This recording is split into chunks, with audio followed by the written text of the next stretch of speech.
तुळजाभवानी माता कथा भाग 3. भवानी मातेची मूर्ती गंडकी शिळेची असून तिने विविध शस्त्रे धारण केली आहे. देवीने एका हातात महिषासुराची शेंडी धरली आहे, तर दुसऱ्या हातात त्याच्या बरगडीत तिच्या उजव्या पायाखाली महिषासूर व डाव्या बाजूला सिंह आणि पुराण सांगणारी मार्कंडेय ऋषीची मूर्ती दिसते. देवीच्या उजव्या खांद्याजवळ चंद्र आणि डाव्या खांद्याजवळ सूर्य कोरलेला दिसतो. देवीला कोणीही स्पर्श करू शकत नाही. देवीची पूर्वी 3 वेळा पूजा केली जात असे, आता मात्र सकाळ संध्याकाळची 2 वेळा पूजा केली जाते.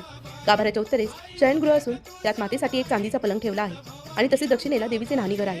अश्विन शुद्ध प्रतिपदा ते अष्टमी, पौष शुद्ध प्रतिपदा ते अष्टमी व भाद्रपद वद्य अष्टमी ते अमावस्या अशी 3 शयन वर्ष ठरली असून इतर वेळी ती अष्टोपर जागृत असते.